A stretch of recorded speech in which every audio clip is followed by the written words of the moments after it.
Will Wade is already throwing some shade at UNC over the usage of Ven-Allen Lubin last year with the Dirty Foot Club. Question 1, is he right? Question 2, is he wrong?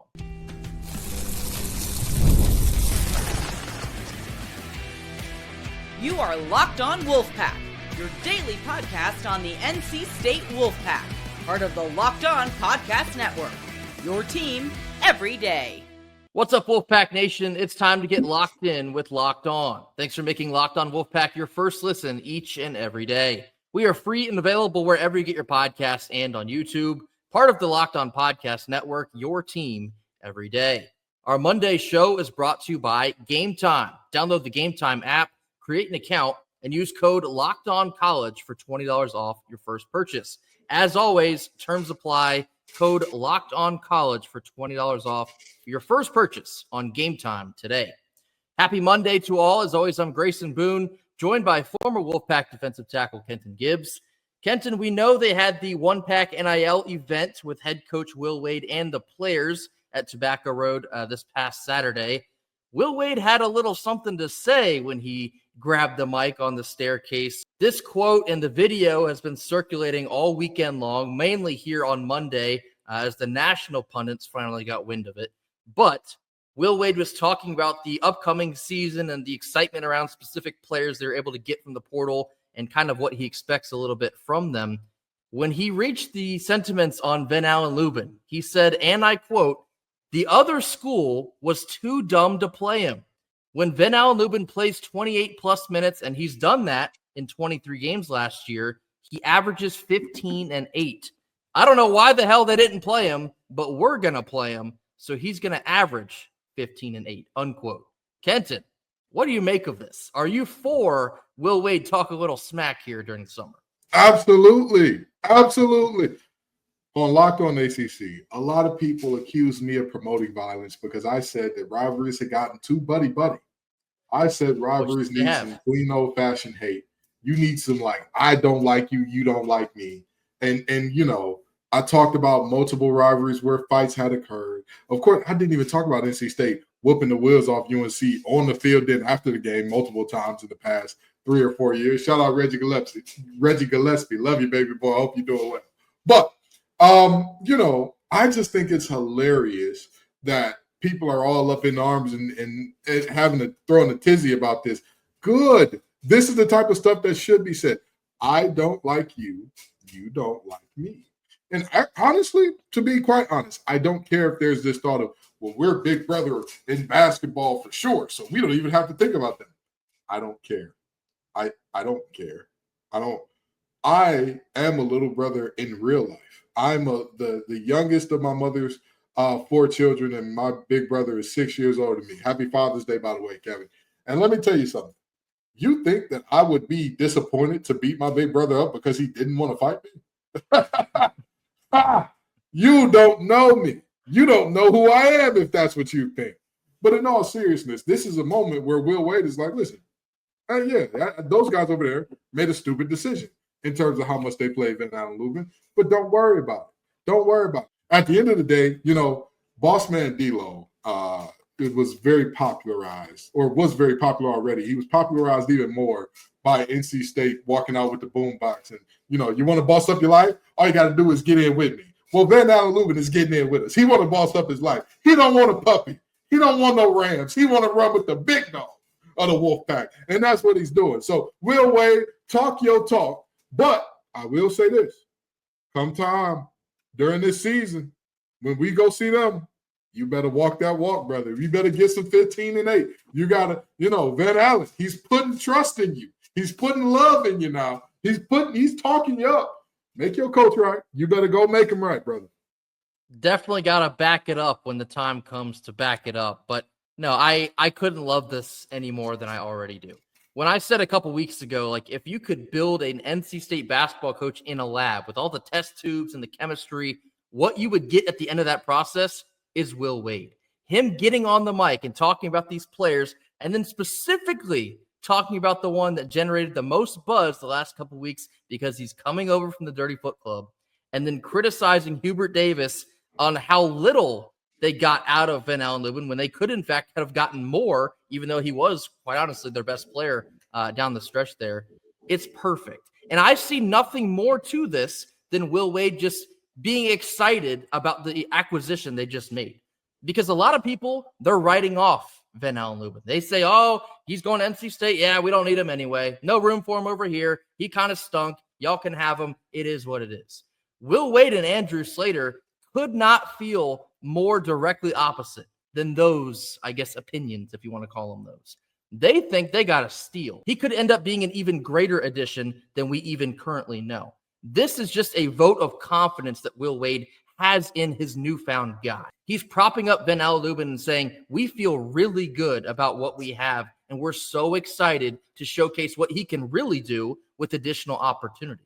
If he's getting 28 plus minutes a game, I mean, okay, I don't exactly think he's going to average 15 and 8. If Ven-Allen Lubin is averaging 15 and 8, we might just make it back to the Final Four, because that would be an unbelievable addition to the front court. So I don't exactly think it'll end up being that, maybe even close to that. But let's say you're getting, I don't know, 10 and 5, 10 and 6. That's a great piece to have in your front court.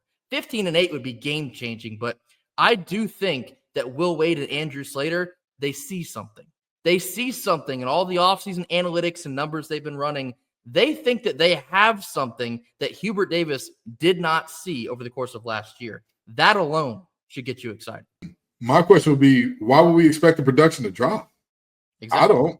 I don't. 15 and 8 is a lot. I think he can do a lot. I think at minimum he gets close to it, because even if your thought is, well, with more playing time, there's more film on him. With more film on him, teams game plan to stop him. You've got to pick your poison at some point. When D5 is on one wing coming down on a fast break, Trey Holloman's got the ball in his hands. You're looking around and saying, oh, well, we could, we got to make sure we press up on him, stop him from shooting the three. You got Quadir Copeland running the lane as well. Next thing you know, you're looking around and you're just, what the hell is going on? You got Jerry Davis sitting there in the corner. It's too many, in the words of one Kendrick Lamar Duckworth, how many options you really got? I mean, it's too many options. And you're looking around saying, who are we going to stop? How are we going to stop all these guys? And the answer is, you can't. You have to choose somebody to live with potentially beating you. I suspect that most teams' defenses will be geared towards Darian Williams. I expect that to be the guy that everybody believes if we neutralize him, we'll be okay. But you know what that frees up? Your number 2 guy, your number 3 guy. Darian Williams and his passing ability. He loves to hit that little dump pass. When you get it to him in the post and you double him in the post, oh, you bought a double over from the help side defender? Oh, my center thanks you. Here you go, friend. Take that nice little dunk. And also, as far as the undersized thing goes, I've talked about this 1,000 times. I'll talk about it 1,000 more. When we look at Duke and Houston last year, everybody said Houston has nothing for Kaman Malawach. He's 7'1". Their big is 6'8". Well, one big walked away with 12 rebounds. Another one, congratulations, if you can hear the sound of my voice, you had as many rebounds as Kaman Malawach in the Final Four. Now, the 7'1" guy was Kaman Malawach. The 6'8" guy that walked away with 12 rebounds played for Houston. So that's what I mean here in terms of, yes, he may be a little bit undersized. I'm fine with that. He can go. He's got a motor. And we got a hell of a backup for him in Paul Mbia. That's I think that we're all set there. So, I don't look at this as a situation where I'm expecting a large drop-off. As a matter of fact, I'm expecting what Will Wade said. He's going to play him a lot. He's going to produce a lot. That's what I'm expecting. Another reference I made a couple weeks ago was the movie Moneyball, and that was Brad Pitt playing Billy Beane, the GM of the Oakland Athletics back in the early 2000s. And they were trying to figure out their new system of Moneyball, as it's now called, utilizing guys that maybe they're getting a little bit older, they're less productive than they should be or have been. How can we get the maximum amount of value out of those guys to put on our new team? And basically, they're looking at 3 different players, and their numbers are not all that great. But Brad Pitt points at Jonah Hill's character and says, but what do? He gets on base. Ven-Allen Lubin, the numbers might not jump off the page. He might not be the tallest guy on the court, but what does he do? He plays extremely hard. He plays extremely hard. And that's not something that will always jump off of the stat sheet. That's what Will Wade is looking for here. He's looking for a guy who might even have a chip on his shoulder this year because, 30 Foot Club closed the door on him. He's looking for a guy that comes in, he's experienced, he does things the right way, he has unmistakable effort. That all bleeds into what will be a winning basketball player in a winning position on a winning team. That's what we're doing here. And with Patrick Stacey from Wyoming, he's kind of our money ball guy. That's where the reference lands the plane there. So I love Will Wade getting a little edgy. He should be edgy. That's what we've always wanted in our coach. If you want Will Wade, you got to accept all of Will Wade. And that comes with some of the trash talk. You better be there to back it up, though, but we love it every step of the way. Coming up next, we're getting into some preseason ACC football talk. Phil Steele, the infamous, or I guess famous in this sense, Phil Steele has released his preseason ACC teams. Multiple Wolfpackers are on it. We'll discuss who after a quick word from our sponsors. Our Monday sponsor is Gametime. There's simply nothing like the NBA Finals. The intensity, the buzzer beater, the fans losing their minds. It's the kind of atmosphere that you must experience live, and this year's matchups are already delivering. If you want in, Gametime makes it fast and easy to get the seats, even for the biggest of NBA playoff games. Prices on the app will actually go down the closer you get to tip-off, and with killer last-minute deals, panoramic seat views, and zero surprise fees, Gametime is a total game changer. As I just mentioned, you get those killer last-minute deals, including panoramic seat views. You get a panoramic view of your seat in the app before you buy, so you know exactly what to expect upon arrival, and there are zero surprise fees. What you see is what you pay for, zero surprises at checkout. Take the guesswork out of buying tickets with Gametime. Download the Gametime app, create an account, and use code LOCKEDONCollege for $20 off your first purchase. Terms apply, and again, create an account and use redeem code LOCKEDONCollege. That's LOCKEDONCOLLEGE, LOCKEDONCollege, for $20 off. Download the Gametime app today. Last-minute tickets, lowest price guaranteed. Middle portion of our Monday show, switching gears and talking some NC State football. Phil Steele, it is that time of the summer when you hear the name Phil Steele. He has released his preseason All-ACC teams. NC State has multiple players on it. In fact, I believe we discussed Justin Jolie this past Friday. He's first-team All-ACC tight end, exactly where he should be, one of the best tight ends in the country. Multiple other Wolfpackers have landed on the first team, second team, third team, and fourth team. So I'll go ahead and read through these. We'll give our thoughts after. So already said Justin Jolie, first team All-ACC tight end. Also on the first team All-ACC, linebacker Sean Brown. Kenton, does this surprise you to see Sean Brown, first team preseason All-ACC? A little bit, but not like this is the most shocking thing I've ever seen because Sean Brown, we all know he's a dog. He can absolutely go. I was just thinking, man, there's a lot of good linebackers in the ACC, but when you look at who's a proven product, who's proven more than Sean Brown, that's a short list. That's a very short list. So, I'm excited about Sean Brown being here. And let's be very honest. Sean Brown was one of the reasons last year that I said the top-end talent of our linebacking room could compete with anybody. The problem was, which I made very clear, we could not afford a singular injury. Sean Brown was not the one that went down, but somebody did, which kind of threw a wrench in things and, made his job a little bit more difficult. It doesn't always show up that easily when you're a 6-6 team, and a lot of times the defense is the side of the ball that's letting you down late in a lot of games. But Sean Brown actually had a fairly impressive season, especially it being his first season ever at the linebacker position. I remember very late in the year last year, they released I think it was like the Butt Kiss Award semifinalists or something like that. It was like the Butt Kiss Award, like midseason watch list, or maybe it was like the quarterfinalists. I don't know, semifinalists. Sean Brown was on it. And I deliberately remember texting Kenton. I'm like, wait a minute, Sean Brown's on the Butt Kiss Award semifinalist list? Like, how was that? And then you go back, you watch the tape. It doesn't always pop up in the stat sheet, but he had a pretty decent season statistically as well. To Kenton's point there, I don't think Sean Brown got enough recognition for how good he played, all things considered. Good he played in his first year as a linebacker last year. If Sean Brown was in the secondary still and he was at the safety position, might have been even worse last year because he actually cleaned up a lot of the mess that some of the other linebackers just were not able to do at the level that he was. Yeah. We know his athleticism is off the charts. His playmaking ability is off the charts. So I'm not necessarily surprised to see him get first-team honors. There are some very talented linebackers in the ACC, so perhaps they see another gigantic leap for Sean Brown here in 2025. We would certainly welcome it with open arms.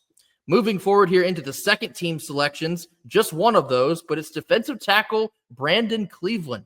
Kenton, you've been a massive Brandon Cleveland guy for quite some time. Feel free to choose now as your moment to take a victory lap. Well, ladies and gentlemen, I bought some Brandon Cleveland stock early a couple years ago. And let me tell you something. Bitcoin ain't compared to the returns. Birkin bags ain't compared to the returns, which, by the way, those things appreciate in value as expensive as they are. But, nothing is returning in value like that Brandon Cleveland stock I bought early. This young man is a game record supreme. And here's the worst part. I think he was playing out of position last year. I really do. See, while the 3-3-5 does give you the ability to slant and move, and it gives you a lot of directional ability, I think his best position is the 3 technique, straight up, give me some penetration. That's where I think he's at his best. And that's what I believe he will get a lot more time doing this year. Grayson and I watched these games in depth, right? And I'm telling you, when we watch the film, there are certain guys that just jump off. Brandon Cleveland was one of those guys.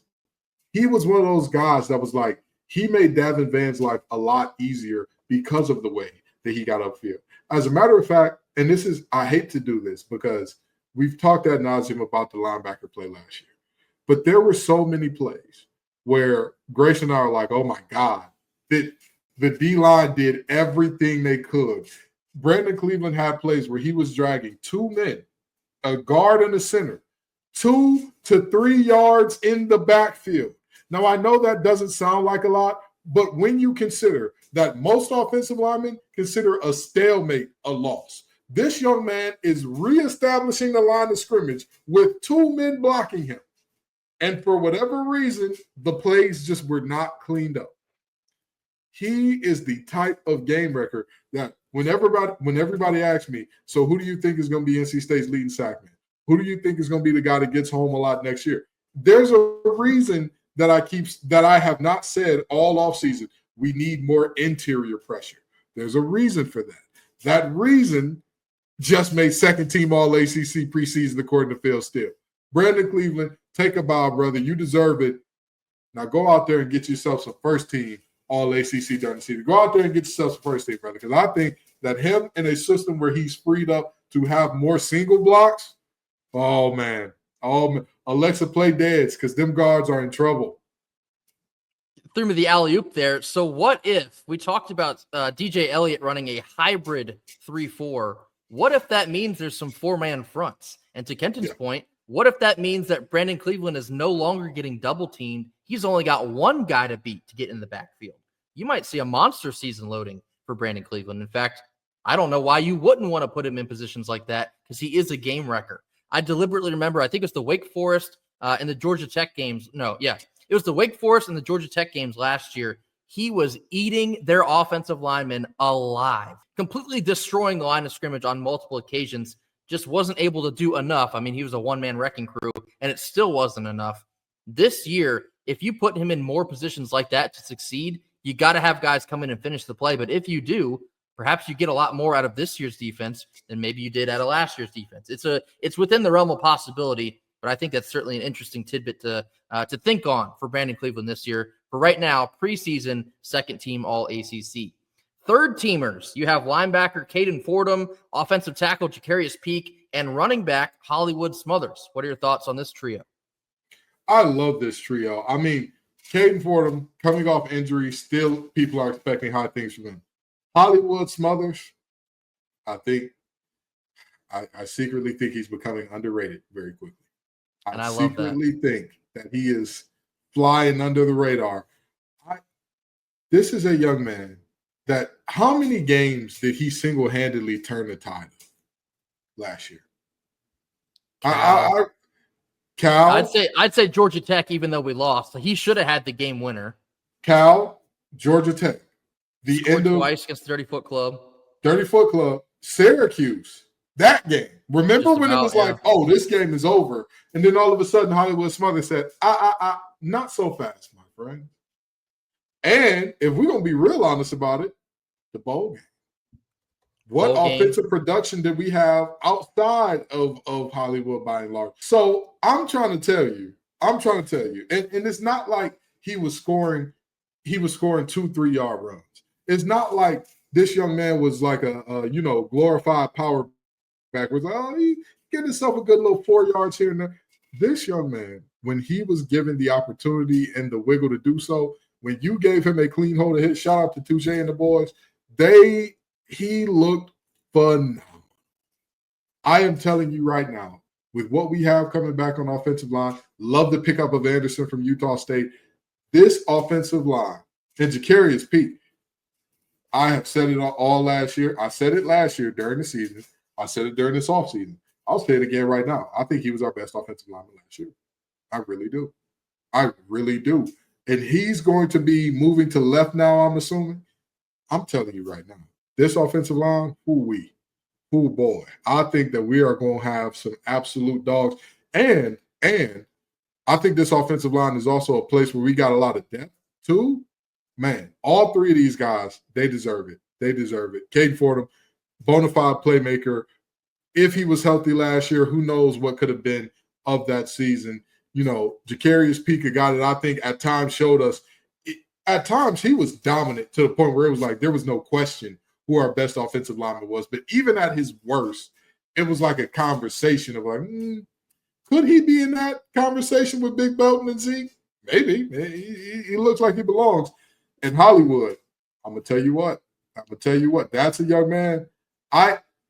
This is the first player so far. I expect him to exceed where he's been placed on this list. I expect that of Hollywood because he's a dog. That young man is a Hellcat. And again, he's not just a regular Hellcat. He's not even a scatback. He's a wide body red eye. And this young man can absolutely get it done. And so I see him having another big year where he's the bona fide running back number one. And we don't got to pitter-pat around who's the number one. Is it this guy? Is it that guy? It's his backfield, and everybody else is living in it. And I think that he's going to be special this year. We talked about Ja'Karius Peak just the other day about how he's entering his bag year, most likely going to be the premier offensive lineman on this year's squad. And so looking forward to a big year from him. I think third team makes a lot of sense. Same for Caden Fordham. When he's at 100% coming off of his knee surgery, he's an extremely key piece of that Wolfpack linebacking core. But Hollywood Smothers, this is exactly where I want him in the preseason list, because the preseason lists, they don't always matter all that much. But I do think there's a real element of sometimes you read too much into the press clippings. If you're first team All-ACC and everybody's looking at you around the country, maybe you tune in a little bit too much to that. Maybe you don't have the season that would match that once it all shakes out in the wash. Third team All-ACC for Hollywood Smothers. We all know he's a first team talent. There is no debating that. And I've also come to understand he likes darts because he was throwing darts at Bill Belichick. Perhaps he now prints out a picture of Phil Steele. Third team, you say, huh? Here's a bullseye. Here's another bullseye. Maybe he's just throwing darts all offseason, but this is the exact kind of chip on his shoulder that I want for him entering this year. When he's going to be the premier running back, RB1, he should get the bulk of the carries, because if he's not, what are we doing? He is a dynamic athlete that we have not seen a ton of in the last decade plus at NC State. If you utilize him as such, the results will be exactly what you need them to be. Get him going early, often, and every single game on the schedule. He is dynamite. And of course, last and certainly not least, fourth team All-ACC. I didn't know they do 4 teams. I guess it's just like an honorable mention. Wide receiver Noah Rogers. Your thoughts on Noah Rogers being fourth teamer? Noah Rogers showed flashes. He showed talent. If he can show more consistency, he's another guy. I'm slightly less sold on him being higher on this list than Hollywood at the end of the season, but I know he can do it. Noah Rogers has everything in his toolkit. When I say everything, I mean everything. High-level route running. He's a big body. He can jump and high point the ball well. He can make tough catches, tough contested catches, in very, very tight quarters. See the Dirty Foot Club game, where he had to catch that sealed us going to a bowl game and beating those bozos for another year in a row. We're always going to be proud of you for that one. But he has everything. He has speed. He has the ability to break tackles and make things happen after the catch. There is nothing that I look at in his game and say, nah, he can't do that. The question is the consistency. Can he string it together at a high level over a long period of time? I think he can. I think he can. I hope he can. And I'll tell you what, if he can be his best self throughout the entire season, I expect nothing less than to be, sitting here at the end of the year saying, man, this is a first team, maybe second team guy. And I'll even go as far, and this may be really far for some people. I think one more year and he continues consistency, continues stacking good days, that's a Biletnikoff finalist type of guy. Honestly and truly. Honestly and truly. Listen, I don't tell you no lies about no players. I've seen players where everybody hyped them, and I said, okay, hey, he's getting love. NC State's on the national scene. That's good for us. But Noah Rogers, he has the talent. If you piece together his most special moments and say, all right, what if he continues to build on this? Not this year. I don't think this year he's quite there yet. But I think next year he could definitely be a guy that I'm looking at saying, hey, he's big time, national award type of guy. I think fourth team for right now, I think that's more than fair. I mean, we only got him in limited bursts last year. Various reasons behind that, but when you don't see a ton of what he can actually be, fourth team is fine. That being said, he's not a guy that I'd want to be doubting heading into this year, especially in a year where NC State might have to rely extremely heavily on their offense. A year that we might have to air it out and stretch the field in ways that we haven't seen. I mean, God willing, we'll actually get to see that because we've been praying for it and it never comes. But if this is a year where CJ Bailey gets to grip it and rip it, and you're finding Noah Rogers on a consistent basis, he could blow way past fourth team. We'll have to wait and see what happens there, but we know the talent is not in question at all. Those are the Phil Steele preseason All-ACC Wolfpackers on the list. Was anyone snubbed? If you think so, let us know in the comment section. We'll be happy to share our thoughts on those as well. Coming up next, we're going to round out our Monday episode talking about Matt Abel. He's been making some waves himself. What might he be able to do in year one? This comes after a quick word from our sponsors. Last couple minutes of our Monday show, let's talk some Matt Abel. I saw that the summer workouts are well underway. They just completed week one at the end of this last week, and there was a clip of Will Wade addressing the team in the Dale Center. They were basically awarding their players of the week. There's 3 players. The criteria to be met for this player of the week is showing up on time, body, mind, and nutrition, your effort on the court, and being a good teammate. Third place was Quadir Copeland. Second place, Ven-Allen Lubin. First place, the freshman, Matt Abel, clearly already impressing the coaching staff. In the limited clips we've seen, he's certainly impressing us by the way he's going right to left and then jamming over Trey Holloman. I also understand that he's currently in the process of the Team USA, the U19 team, the tryouts for that. And I'll go ahead and clue you in. You don't make it there unless you are like that. So Matt Abel clearly making a name for himself very early in the process. If he can become a consistent contributor in year one, Kenton, what does that do for this team? Well. Will Wade said he wants to bring in one showstopper, one guy that's going to be here for a few years every year. Ladies and gentlemen, somebody just pressed pause in their DVR. Looks like the show is getting ready to be stopped, okay? I am very excited about Matt Abel. I am super excited about him. I was excited about him when they got him. I said, oh, okay. Will Wade's not messing around. He's coming on some real serious stuff right here because we're landing very highly recruited guys, higher than we've had in quite some time here in off-season one. I'm excited for Matt Abel. I'm really excited. I think I'm really looking at this basketball team this year, and I'm saying they've got talent everywhere. They've got depth everywhere. But the biggest thing I'm seeing, competition. You said that who was dunking over who, Grayson? Matt Abel was dunking over Trey Holloman. Okay. Now, who's expected to be the starter out of those two? Trey Holloman. Mm-hmm. The senior point guard, Trey Holloman. Do you know what that sounds like to me? Competition. That sounds like the freshman ain't scared. And I tell people all the time, a team is only as good as their scout team pushes them to be. A team is only ever going to be as good as that second string of guys pushes them to be. If those second team guys are not competing and saying, I want that spot. Obviously, we don't want a Tanya Harding situation. Let's keep the baseball bats away. That good stuff. But we want guys who want to compete and want to say, oh, you're the elder statesman? That's cool. I'm here now. You know, like Colin Cowherd said to LeBron all those years ago, hey, you're good. We're good. We got Ben Simmons now. Obviously, we hope to have more sustained success than that. But in all seriousness, we are looking for a situation where these young bucks are hungry. They're starving to get on the court. They're not just happy saying, I'm in the ACC. I get an NC State jersey. This is not. No. I want guys that are saying, I want to do everything I can to get on that court.